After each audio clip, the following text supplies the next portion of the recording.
It started in a neighborhood where nothing ever happened. Maplewood Drive, a quiet suburban street just outside a small American town, was the kind of place where people waved at each other. Kids played until sunset, and doors were often left unlocked. It was safe, or at least everyone believed it was.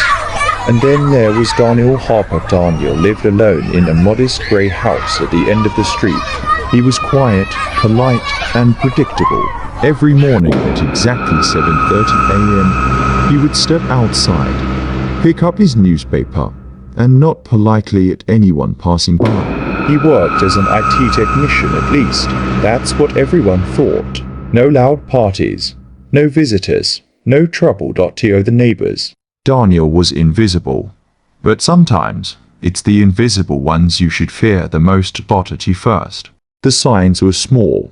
A package delivered to the wrong house. A strange van spotted late at night. A flicker of light in Daniel's basement at odd hours. But in a neighborhood like Maplewood, no one paid attention. People trusted what they saw on the surface, until the first person disappeared.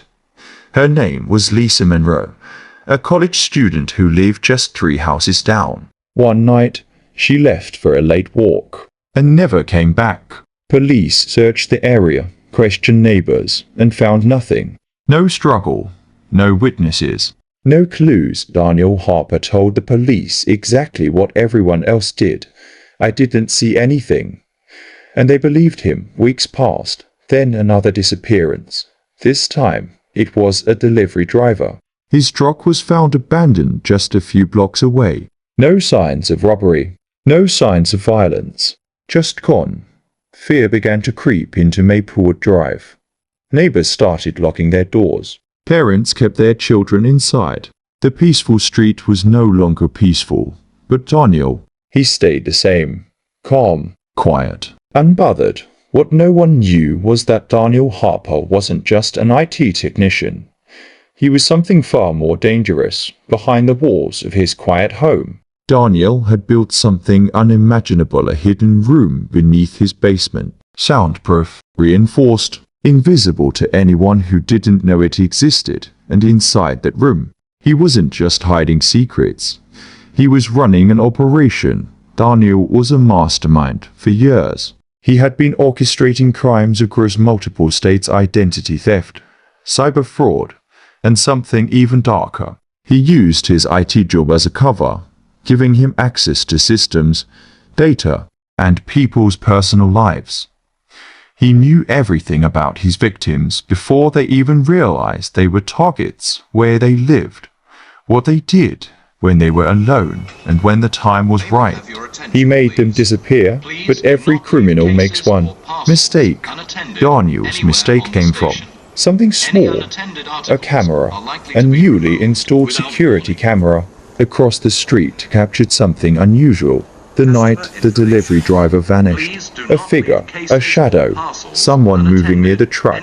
The footage was blurry, but it showed enough.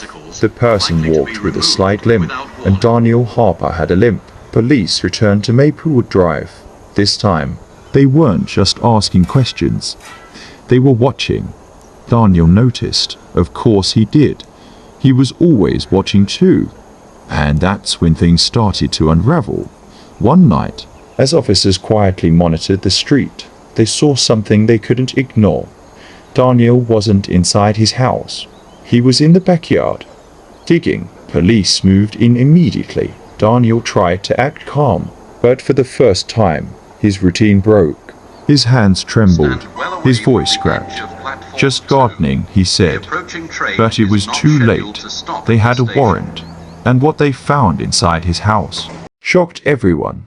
Hidden beneath the basement floor was a concealed door, and behind that door a room filled with computers, screens, files, IDs, personal belongings, evidence of dozens of crimes. And then, the truth: Daniel Harper wasn't just a criminal.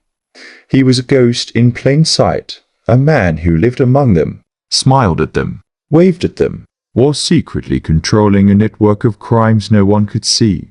The investigation revealed that Daniel had been operating for nearly a decade. His victims weren't random. They were carefully chosen. planned, studied Lisa Monroe, the delivery driver, and many more. Some cases, long thought unsolved, suddenly had answers. When neighbors heard the news, they couldn't believe it. The quiet guy, one said. He barely spoke, said another. He seemed normal. But that's what made Daniel Harper so dangerous. He didn't look like a criminal. He looked like everyone else.